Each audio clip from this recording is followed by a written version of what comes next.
नमस्कार जय जगन्नाथ शकुंतला ट्यूटोरियल को आपण मानक आंतरिक स्वागत मु प्रियंका रथ आम चैनल रे आपण माने UGC net JRF SSB PGT PG परीक्षा भारतीय प्रशासनिक सेवा सबुथि पई उपयोगी पाठ्य सामग्री सह सहज व्याख्या पाई परिबे एमसीक्यू डिस्कशन मध्य पाई परिबे।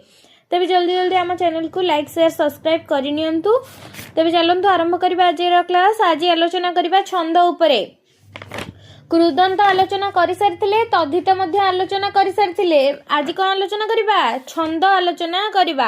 छंद क्या कह जाए, छंद केते प्रकार कौन कौन केउ केउ छंद केउ केउ थरे व्यवहार करा जाय थाए से गुडिक आलोचना करबा।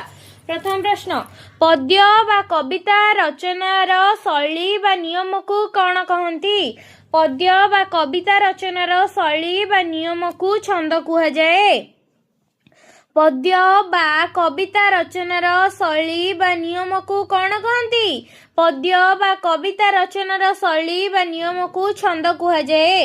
गोटे गोटे निर्दिष्ट छंदरे रचित हेतु प्राचीन काव्य बा कविता को कौन कह जाए? गोटे गोटे निर्दिष्ट छंदरे रचित हेतु प्राचीन काव्य बा कविता को छंद कह जाए। छंद क्या कह जाए? गोटे गोटे निर्दिष्ट छंदरे रचित हेतु प्राचीन काव्य बा कविता को छंद कह जाए। प्राचीन छंदरे लेखा जाऊ नथिले हे आधुनिक कवितारे जेउ एक निर्दिष्ट शैली बा रचना शैली रे अनुभूत हुए ताहाकू कौन कह जाए? प्राचीन छंदरे लेखा जाऊ नथिले हे आधुनिक कवितारे जेउ एक निर्दिष्ट रचना शैली अनुभूत हुए ताहाकू मुक्त छंद कह जाई थाए। संस्कृत काव्य मानकर छंद केउ नामरे परिचित? संस्कृत काव्य मानकर छंद गुड़िक वृत्त नामरे परिचित। संस्कृत काव्य मानकर छंद केउ नामरे परिचित? संस्कृत काव्य मानकर छंद वृत्त नामरे परिचित। वृत्तर अन्य नाम कौन? वृत्तर अन्य नाम राग। वृत्तर अन्य नाम कौन? वृत्तर अन्य नाम हेउची राग। पद्यर प्रथम धाड़ीर शेष वर्ण और तत् पूर्ववर्ती स्वर सहित पर धाड़ीर शेष वर्ण और तत् पूर्ववर्ती स्वर मिलन को कौन कह जाए? पद्यर प्रथम धाड़ीर शेष वर्ण और तत् पूर्ववर्ती स्वर सहित पर धाड़ीर शेष वर्ण और तत् पूर्ववर्ती स्वर मिलन को उपधा मिलन कह जाए। कौन कह जाए? उपधा मिलन कह जाए। नेक्स्ट क्वेश्चन, छंद साधारणतः केते प्रकार? छंद साधारणतः दुई प्रकार। छंद साधारणतः केते प्रकार? छंद साधारणतः दुई प्रकार। मित्राक्षर छंद केते भागरे विभक्त? मित्राक्षर छंद केते भागरे विभक्त? मित्राक्षर छंद 3 भागरे विभक्त। काव्य कवितार प्रति धाड़ीर शेष 2 वर्णर उपधा मिलन घटिले ताहाकू कौन कह जाए? पूर्ण मित्राक्षर छंद कह जाए। काव्य कवितार प्रति धाड़ीर शेष 2 वर्णर उपधा मिलन घटिले ताहाकू पूर्ण मित्राक्षर छंद कह जाए। नेक्स्ट क्वेश्चन, उपधा मिलन नथाई प्रति धाड़ीर केवल शेष वर्णर मेल घटिले ताहाकू कौन कह जाए? उपधा मिलन नथाई प्रति धाड़ीर केवल शेष वर्णर मेल घटिले ताहाकू अपूर्ण मित्राक्षर छंद कह जाए। नेक्स्ट क्वेश्चन, प्रत्येक पद अंतर्गत प्रथम पादर शेष वर्ण सहित तृतीय पादर शेष वर्ण और द्वितीय पादर शेष वर्ण सहित चतुर्थ पादर शेष वर्ण उपधा मिलन घटिले ताहाकू केउ छंद कह जाए? एकांतर मित्राक्षर छंद कह जाए। प्रत्येक पद अंतर्गत प्रथम पादर शेष वर्ण सहित तृतीय पादर शेष वर्ण, द्वितीय पादर शेष वर्ण सहित चतुर्थ पादर शेष वर्णर उपधा मिलन घटिले ताहाकू एकांतर मित्राक्षर छंद कह जाए। नेक्स्ट क्वेश्चन, पदरे गोटिए पादरे शेष अक्षर सहित परवर्ती पादर शेष अक्षरर मेल नथिले ताहाकू की छंद कह जाए? अमित्राक्षर छंद कह जाए। पदरे गोटिए पादर शेष अक्षर सहित परवर्ती पादर शेष अक्षरर मेल नथिले ତାହାକୁ ଅମିତ୍ରାକ୍ଷର ଛନ୍ଦ କୁହାଯାଏ।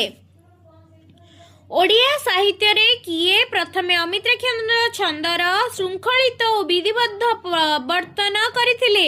କିଏ? ରାଧାନାଥ ରାୟ। କେଉଁଥିରେ କରିଥିଲେ? ମହାଯାତ୍ରାରେ କରିଥିଲେ। ଏଇଟା ଗୋଟେ ଇମ୍ପୋର୍ଟାଣ୍ଟ କ୍ୱେଶ୍ଚିନ୍, ମନେ ରଖ। ଓଡ଼ିଆ ସାହିତ୍ୟରେ କିଏ ପ୍ରଥମେ ଅମିତ୍ରାକ୍ଷର ଛନ୍ଦର ଶୃଙ୍ଖଳିତ ଓ ବିଧିବଦ୍ଧ ପ୍ରବର୍ତ୍ତନ କରିଥିଲେ? ରାଧାନାଥ ରାୟ କରିଥିଲେ। କେଉଁ କାବ୍ୟରେ କରିଥିଲେ? ପ୍ରଥମେ ମହାଯାତ୍ରା କାବ୍ୟରେ ଅମିତ୍ରାକ୍ଷର ଛନ୍ଦରେ ରଚିତ କରିଥିଲେ ମହାକାବ୍ୟ। ନେକ୍ସଟ କ୍ୱେଶ୍ଚିନ୍, ଆହେ ଦୟାମୟ ବିଶ୍ୱବିହାରୀ ଘେନ ଦୟା ବହି ମୋର ଗୁହାରୀ। ଏହି ପଦଟି କେଉଁ ମିତ୍ରାକ୍ଷର ଛନ୍ଦର ଉଦାହରଣ? ଏହି ପଦଟି ପୂର୍ଣ୍ଣ ମିତ୍ରାକ୍ଷର ଛନ୍ଦର ଉଦାହରଣ। ଆହେ ଦୟାମୟ ବିଶ୍ୱବିହାରୀ ଘେନ ଦୟା ବହି ମୋର ଗୁହାରୀ, ଏହି ପଦଟି ପୂର୍ଣ୍ଣ ମିତ୍ରାକ୍ଷର ଛନ୍ଦର ଉଦାହରଣ ଅଟେ। ଉତ୍କଳ କମଳା ବିଳାସ ଦୀର୍ଘିକା ମରାଳ ମାଳିନୀ ନୀଳାମ୍ବୁ ଚିଲିକା, ଏହି ପଦଟି କେଉଁ ମିତ୍ରାକ୍ଷର ଛନ୍ଦର ଉଦାହରଣ? ଏହି ପଦଟି ପୂର୍ଣ୍ଣ ମିତ୍ରାକ୍ଷର ଛନ୍ଦର ଉଦାହରଣ। ନେକ୍ସଟ କ୍ୱେଶ୍ଚିନ୍, ମହିମଣ୍ଡଳେ ତ ଥିବ ନାହିଁ ଜଣେ ମୋ ଭଳି ନିରେଖ ଜନ, ମହାସମୁଦ୍ର ମଝିରେ ବାପ ହେ କେମନ୍ତେ ବଞ୍ଚିବି ଦିନ। ଏହି ପଦଟି କେଉଁ ମିତ୍ରାକ୍ଷର ଛନ୍ଦରେ ରଚିତ? ଏହି ପଦଟି ଅପୂର୍ଣ୍ଣ ମିତ୍ରାକ୍ଷର ଛନ୍ଦରେ ରଚିତ। ଏହି କୋଟେସନଟି କେଉଁଥିରୁ ଆସିଛି? କାଳିଜାଇ କାବ୍ୟରୁ ଆସିଅଛି। ମହିମଣ୍ଡଳେ ତ ଥିବ ନାହିଁ ଜଣେ ମୋ ଭଳି ନିରେଖି ଜନ, ମହାସମୁଦ୍ର ମଝିରେ ବାପ ହେ କେମନ୍ତେ ବଞ୍ଚିବି ଦିନ, କାଳିଜାଇରୁ ଆସିଛି। ଏହା ଅପୂର୍ଣ୍ଣ ମିତ୍ରାକ୍ଷର ଛନ୍ଦ। ନେକ୍ସଟ କ୍ୱେଶ୍ଚିନ୍, କୋଟି ଲାବଣ୍ୟ ନିଧିରେ ପଦ୍ମ ତୁହି, କି ଅମୃତେ ତୋ ତନୁ ଗଢ଼ିଲା ବିହି। ଏଇଟା ପଦ୍ମ କବିତାରୁ ଆସିଛି। ଏହି ପଦଟି କି ପ୍ରକାର ମିତ୍ରାକ୍ଷର ଛନ୍ଦ? ଏହା ଅପୂର୍ଣ୍ଣ ମିତ୍ରାକ୍ଷର ଛନ୍ଦ ଅଟେ। ଅନନ୍ତ ଅପାର ତୁହିରେ ମହାଆକାଶ, ପୃଥିବୀର କୀଟ ମୁହିଁ କ୍ଷୁଦ୍ର ବୁଦ୍ଧି ନର, କି ମହାନ କି ଗମ୍ଭୀର ତୋହର ପ୍ରକାଶ, ଭାବିଲେ ସ୍ତବ୍ଧ ଚିତ୍ତ ହୁଅଇ ମୋହର। ଏହି ଉଦ୍ଧୃତିଟି କେଉଁ ପ୍ରକାର ମିତ୍ରାକ୍ଷର ଛନ୍ଦ? ଏକାନ୍ତର ମିତ୍ରାକ୍ଷର ଛନ୍ଦ ଅଟେ। ନେକ୍ସଟ କ୍ୱେଶ୍ଚିନ୍, ଏ ଜୀବ ନୁହଁ ସ୍ଥିର ସ୍ଥିରଟି ମରଣ, ମାଟିର ଏ ଘଟ ନିଶ୍ଚେ ମିଶିବ ମାଟିରେ, ସର୍ବହର କାଳ ମହାବଳୀ ଠାରୁ ବଳି, କଠୋର ଏ ଧନୁ ତୋର କଠୋର ଭୀମର ଇତ୍ୟାଦି। ଏହି ଉଦ୍ଧୃତିଟି କି ପ୍ରକାର ଛନ୍ଦ? ଏହା ଅମିତ୍ରାକ୍ଷର ଛନ୍ଦରେ ରଚିତ। ସାଧାରଣତଃ ପ୍ରତ୍ୟେକ କବିତା ବା ପଦ୍ୟ କେତୋଟି ଡ୍ୟାସରେ ବିଭକ୍ତ? କେତୋଟି ପଦରେ ବିଭକ୍ତ? ସାଧାରଣତଃ ପ୍ରତ୍ୟେକ କବିତା ବା ପଦ୍ୟ କେତୋଟି ପଦରେ ବିଭକ୍ତ ଅଟେ। ନେକ୍ସଟ କ୍ୱେଶ୍ଚିନ୍, ପଦର ପ୍ରତ୍ୟେକ ଧାଡ଼ିକୁ ଡ୍ୟାସ୍ କହନ୍ତି? ପଦର ପ୍ରତ୍ୟେକ ଧାଡ଼ିକୁ ପାଦ ବା ଚରଣ କୁହାଯାଏ। ନେକ୍ସଟ କ୍ୱେଶ୍ଚିନ୍, ଛନ୍ଦର ନିୟମ ଅନୁସାରେ ପଦ୍ୟ ବୋଲିବା ବେଳେ ପାଦର କେତେକ ନିର୍ଦ୍ଦିଷ୍ଟ ଅକ୍ଷର ଉପରେ ସାମାନ୍ୟ ବିଶ୍ରାମ ନେବାକୁ ପଡ଼େ। ଏହି ସାମାନ୍ୟ ବିଶ୍ରାମକୁ ଡ୍ୟାସ୍ କୁହାଯାଏ? ଯତି ବା ଯତିପାତ କୁହାଯାଇଥାଏ। ଡ୍ୟାସ୍ ଅନୁସାରେ ପଦ, ପାଦ ଓ ଯତିପାତ ଭିନ୍ନ ଭିନ୍ନ। ବିଭିନ୍ନ ଛନ୍ଦ ଅନୁସାରେ ପଦ, ପାଦ ଓ ଯତିପାତ ଭିନ୍ନ ଭିନ୍ନ ଅଟେ। ସାରଳା ମହାଭାରତ କେଉଁ ଛନ୍ଦରେ ରଚିତ? ସାରଳା ମହାଭାରତ ଦାଣ୍ଡି ଛନ୍ଦରେ ରଚିତ ବା ଦାଣ୍ଡି ବୃତ୍ତରେ ରଚିତ। ଦାଣ୍ଡି ବୃତ୍ତ କେତେ ପାଦ ବିଶିଷ୍ଟ? ଦାଣ୍ଡି ବୃତ୍ତ ଦୁଇ ପାଦ ବିଶିଷ୍ଟ ଅଟେ। ଦାଣ୍ଡି ବୃତ୍ତ କେତେ ପାଦ ବିଶିଷ୍ଟ? ଦାଣ୍ଡି ବୃତ୍ତ 2 ପାଦ ବିଶିଷ୍ଟ ଅଟେ। ଦାଣ୍ଡି ବୃତ୍ତର ପ୍ରତ୍ୟେକ ପାଦର ଅକ୍ଷର ସଂଖ୍ୟା କେତେ? ଦାଣ୍ଡି ବୃତ୍ତର ପ୍ରତ୍ୟେକ ପାଦର ଅକ୍ଷର ସଂଖ୍ୟା ଅନିର୍ଦ୍ଦିଷ୍ଟ ଅଟେ। ଦାଣ୍ଡି ବୃତ୍ତର ପ୍ରତ୍ୟେକ ପାଦର ଅକ୍ଷର ସଂଖ୍ୟା କେତେ? ଅନିର୍ଦ୍ଦିଷ୍ଟ ଅଟେ। ଦାଣ୍ଡି ବୃତ୍ତ ପ୍ରତିପାଦର କେଉଁ କେଉଁ ଅକ୍ଷର ଉପରେ ଯତିପାତ ହୁଏ? ଦାଣ୍ଡି ବୃତ୍ତ ପ୍ରତିପାଦର ଏ ବୃତ୍ତରେ ଯତିପାତ ହୁଏ ନାହିଁ। ଦାଣ୍ଡି ବୃତ୍ତରେ ଯତିପାତ ନଥାଏ, ତେଣୁକରି ଏହାର କୌଣସି ଯତିପାତ ନଥାଏ।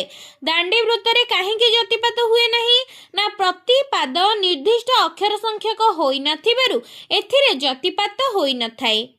ପ୍ରତିପାଦରେ ଅକ୍ଷର ନିର୍ଦ୍ଦିଷ୍ଟ ସଂଖ୍ୟକ ନ ହୋଇଥିବାରୁ ଦାଣ୍ଡି ବୃତ୍ତ କିପରି ଗାନ କରାଯାଏ? ଗାୟକ ଗାୟନ ସମୟରେ ସ୍ୱର ବଢ଼ାଇ ବା କମାଇ ନିଜ ସୁବିଧା ଅନୁସାରେ ବିଶ୍ରାମ ନେଉଥିବାରୁ ଏହାର ପ୍ରତିପାଦରେ ଅକ୍ଷର ସଂଖ୍ୟା ସମାନ ନଥିବାରୁ ଦାଣ୍ଡି ବୃତ୍ତକୁ ଏହିଭଳି ଗାନ କରାଯାଇଥାଏ।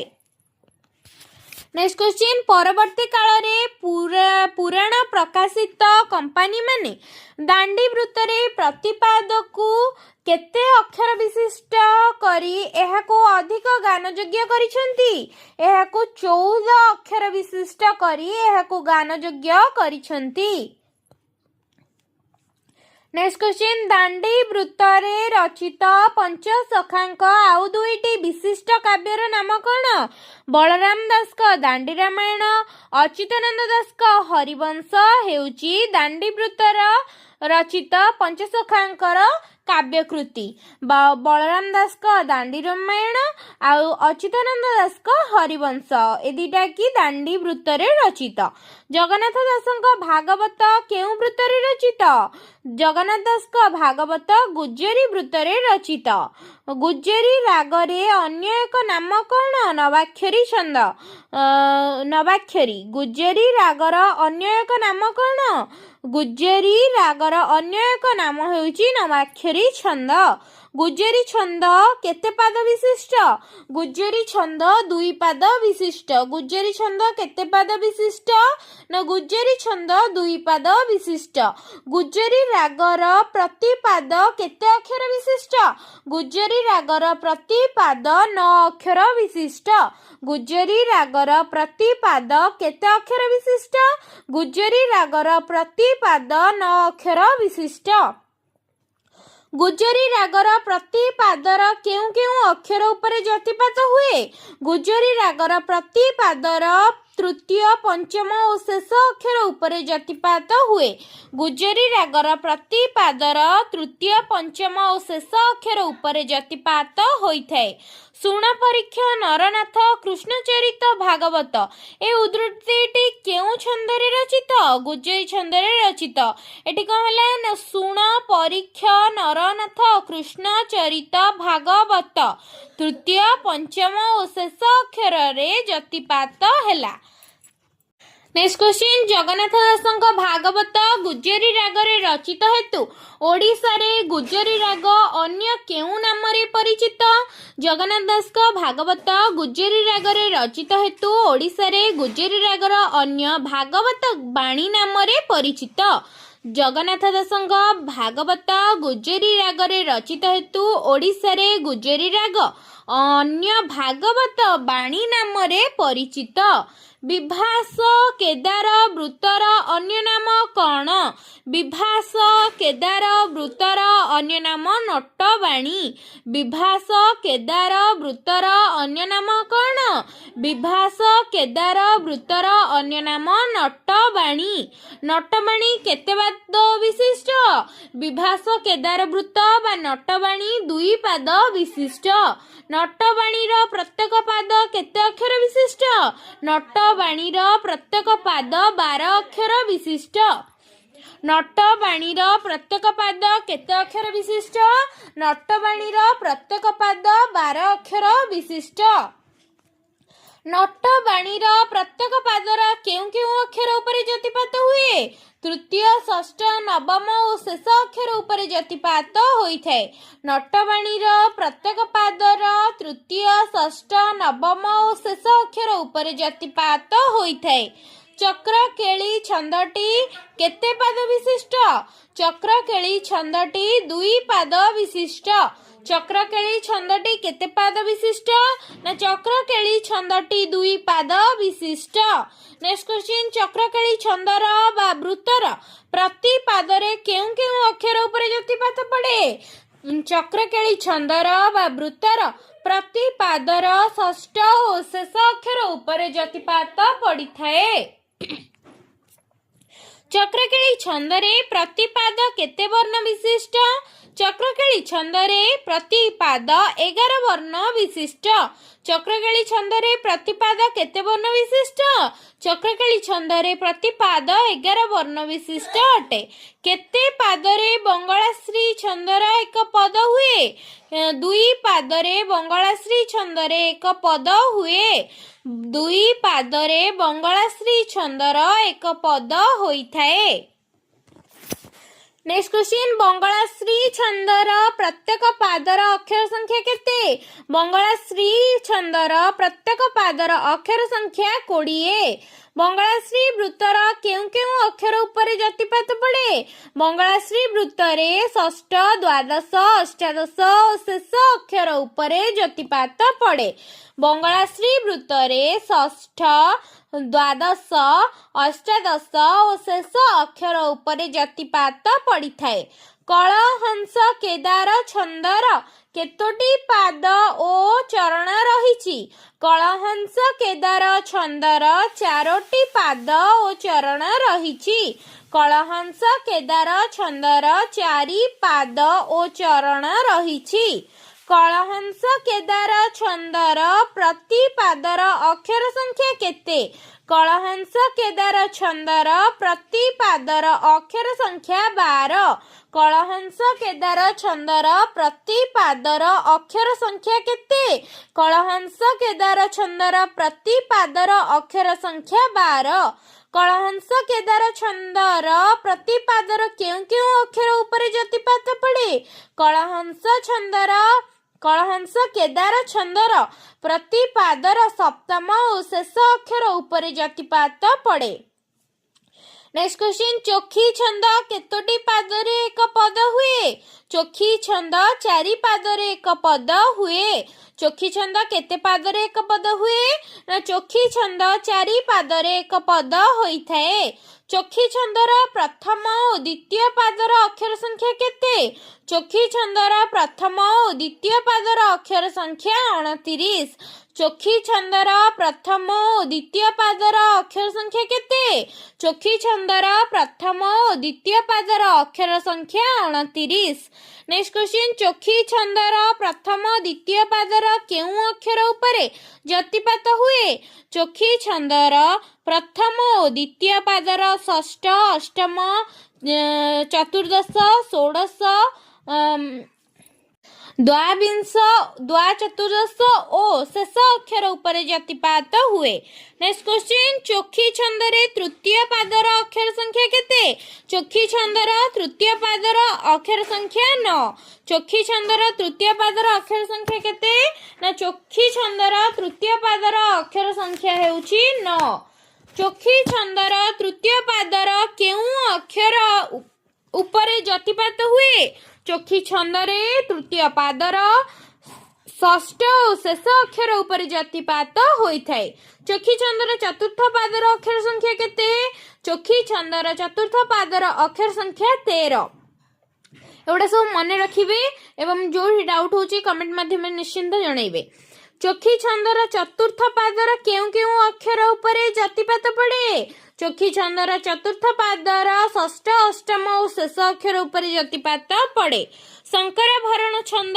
केते पादरे एक पद हुए शंकराभरण छंद 4 पादरे एक पद हुए शंकराभरण छंदर प्रथम द्वितीय और चतुर्थ पाद केते अक्षर समाहार शंकराभरण छंद प्रथम द्वितीय चतुर्थ पाद 14 अक्षर समाहार शंकराभरण छंदर प्रथम द्वितीय और चतुर्थ पाद केते अक्षर समाहार 14 अक्षर समाहार शंकराभरण छंद प्रथम द्वितीय और चतुर्थ पादर केउ केउ अक्षर जतिपात पड़े अष्टम एकादश और शेष अक्षर जतिपात पड़े शंकराभरण छंदर तृतीय पादर केतोटी अक्षर अछि शंकराभरण छंदरे तृतीय पादरे 8टी अक्षर अछि शंकराभरण तृतीय पादरे केउ केउ अक्षर जतिपात पड़े शंकराभरण तृतीय पादरे द्वितीय षष्ठ और शेष अक्षर जतिपात पड़े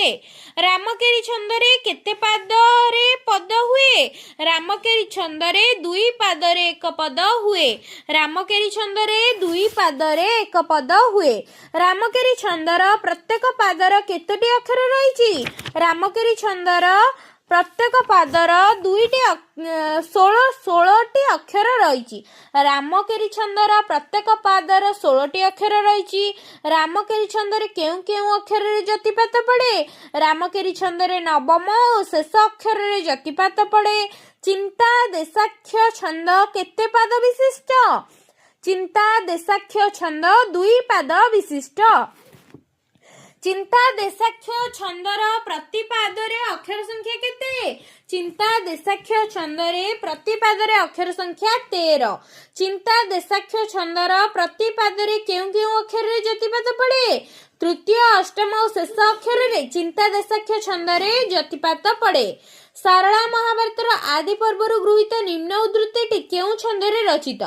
ଦ୍ରୌପଦୀ ବୈକୁଲ୍ୟ ପାଉଁଶ ଶଯ୍ୟା ଦେଖି ଭୋ ଦୈବ ପୁରୁଷ ମୋହର କପାଳେ ଏହା ସେ ଅଛୁ ଲେଖି। ଏହା ଦାଣ୍ଡି ବୃତ୍ତରେ ରଚିତ। କାହିଁକି ନା କାହା ସାଙ୍ଗେ କାହାର ଏଇଟା ମେଳ ଖାଉନି, ତେଣୁ ଏଇଟା ଦାଣ୍ଡି ବୃତ୍ତରେ ବା ଦାଣ୍ଡି ଛନ୍ଦରେ ରଚିତ। ଯାହାକୁ ରଖିବେ ଅନନ୍ତ କି କରି ପାରିବେ ଅଳବନ୍ତ, ଏଇଟା କଣ? ଗୁଜରୀ ଛନ୍ଦରେ ରଚିତ। ପାରିଲେଣି ଏବେ ଦେବ ବିକର୍ତ୍ତନ ଭାଲେରି ଶିଖର ସ୍ୱର୍ଣ୍ଣ ସିଂହାସନ, କୋଉଠୁ ଆସିଛି? ରାଧାନାଥ ରାୟଙ୍କ ଚିଲିକାରୁ ଆସିଛି। କଣ କେଉଁ ଛନ୍ଦରେ ରଚିତ? ନଟବାଣୀ ବା ବିଭାସ କେଦାର ଛନ୍ଦରେ ରଚିତ।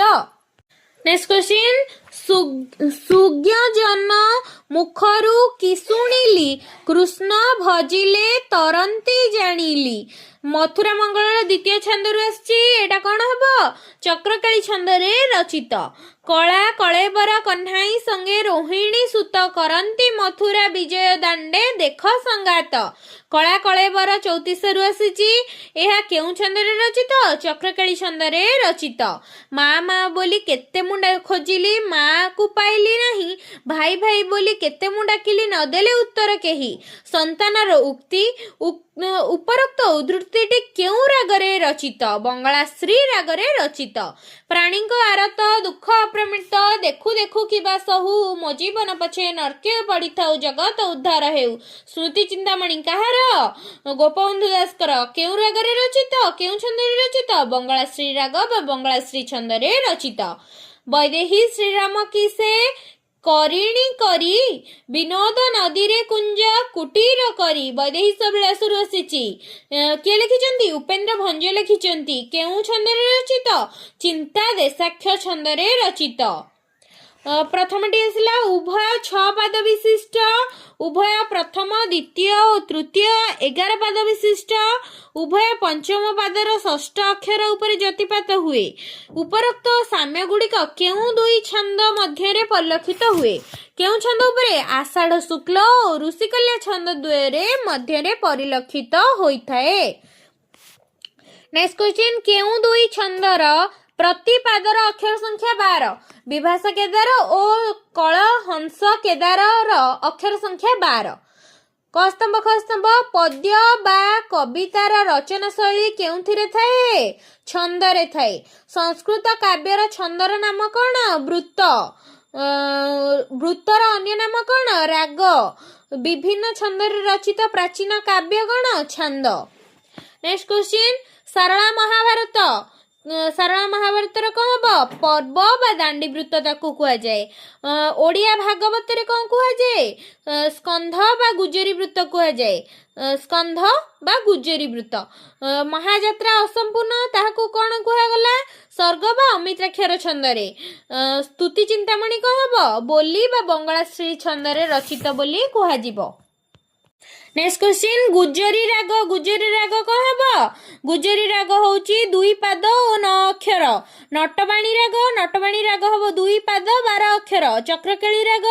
ଚକ୍ରକେଳି ରାଗ ହବ 2 ପାଦ 11 ଅକ୍ଷର। ବଙ୍ଗଳାଶ୍ରୀ ରାଗ 2 ପାଦ 20 ଅକ୍ଷର। ନେକ୍ସଟ କ୍ୱେଶ୍ଚିନ୍, ଗୁଜରୀ ଛନ୍ଦରେ କୋଉଠି କୋଉଠି ଯତିପାତ ପଡେ? ନା ଗୁଜରୀ ଛନ୍ଦରେ ଷଷ୍ଠ, ଦ୍ୱାଦଶ, ଅଷ୍ଟାଦଶ ଓ ଶେଷ ଅକ୍ଷରରେ ଯତିପାତ ପଡେ। ନଟବାଣୀ ଛନ୍ଦରେ କେଉଁଥିରେ ପଡେ? ତୃତୀୟ, ଷଷ୍ଠ, ନବମ ଓ ଶେଷ ଅକ୍ଷରରେ ଯତିପାତ ପଡେ। ଚକ୍ରକାଳୀ ଛନ୍ଦରେ ଷଷ୍ଠ ଓ ଶେଷ ଅକ୍ଷରରେ ଯତିପାତ ପଡେ। ବଙ୍ଗଳାଶ୍ରୀ ଛନ୍ଦରେ ଷଷ୍ଠ, ଦ୍ୱାଦଶ, ଅଷ୍ଟାଦଶ ଓ ଶେଷ ଅକ୍ଷରରେ ଯତିପାତ ପଡିଥାଏ। ନେକ୍ସଟ କ୍ୱେଶ୍ଚିନ୍, ଚୋଖୀ ଛନ୍ଦର ପ୍ରଥମ ଓ ଦ୍ୱିତୀୟ ପାଦ। ଚୋଖୀ ଛନ୍ଦର ପ୍ରଥମ ଓ ଦ୍ୱିତୀୟ ପାଦ କଣ ହବ? 29 ଅକ୍ଷର ବିଶିଷ୍ଟ। ଷଷ୍ଠ, ଅଷ୍ଟମ, ଚତୁର୍ଦଶ, ଷୋଡଶ, 22, 24 ଓ ଶେଷ ଅକ୍ଷରରେ ଯତିପାତ ପଡେ। ଚୋଖୀ ଛନ୍ଦର ତୃତୀୟ ପାଦରେ କଣ ପଡେ? ନା 13, 9 ଅକ୍ଷର ବିଶିଷ୍ଟ ଷଷ୍ଠ ଓ ଶେଷ ଅକ୍ଷରରେ ଯତିପାତ ପଡେ। ଚୋଖୀ ଛନ୍ଦର ଚତୁର୍ଥ ପାଦରେ କଣ ହୁଏ ନା ଚୋଖୀ ଛନ୍ଦର ଚତୁର୍ଥ ପାଦରେ 13 ଅକ୍ଷର ବିଶିଷ୍ଟ ଷଷ୍ଠ ଓ ଶେଷ ଅକ୍ଷରରେ ଯତିପାତ ପଡେ। ରାମକେରି ଛନ୍ଦର ପ୍ରତିପାଦ କଣ ହବ? ରାମକେରି ଛନ୍ଦର ପ୍ରତିପାଦ 16 ଅକ୍ଷର ବିଶିଷ୍ଟ ନବମ ଓ ଶେଷ ଅକ୍ଷରରେ ଯତିପାତ ପଡିଥାଏ। ନେକ୍ସଟ କ୍ୱେଶ୍ଚନ, ଶ୍ରୁତି ଚିନ୍ତାମଣିର ବୋଲି ବା ଛାନ୍ଦ ସଂଖ୍ୟା କେତେ? 100। ସ୍ତୁତି ଚିନ୍ତାମଣିର ପ୍ରତ୍ୟେକ ବୋଲିର ପଦ ସଂଖ୍ୟା କେତେ? 20। ସ୍ତୁତି ଚିନ୍ତାମଣିର ଶୁଦ୍ଧ ସଂସ୍କରଣ ପ୍ରାଚୀ ସମିତିର ସମୟ କେତେ? 1925। ସ୍ତୁତି ଚିନ୍ତାମଣିର ସୁଯୋଗ୍ୟ ସମ୍ପାଦକ କିଏ? ଆର୍ତ୍ତବଲ୍ଲଭ ମହାନ୍ତି। ତେବେ ଆଜିର ଆଲୋଚନା କଣ ଥିଲା? ଛନ୍ଦ ଉପରେ ଥିଲା। ନେକ୍ସଟ କ୍ଲାସରେ ଆମେ ଆଲୋଚନା କରିବା ଅଳଙ୍କାର ଉପରେ। ଆଜି ଛନ୍ଦର ଆଲୋଚନାରେ ଯୋଉଠି ଯାହାର ଡାଉଟ୍ ଅଛି କମେଣ୍ଟ ମାଧ୍ୟମରେ ଜଣେଇଲେ ମୁଁ ନିଶ୍ଚିନ୍ତ କ୍ଲିୟର କରିବାକୁ ଚେଷ୍ଟା କରିବି। ଆମ ଚ୍ୟାନେଲକୁ ଲାଇକ୍ ସେୟାର ସବସ୍କ୍ରାଇବ କରିନିଅନ୍ତୁ।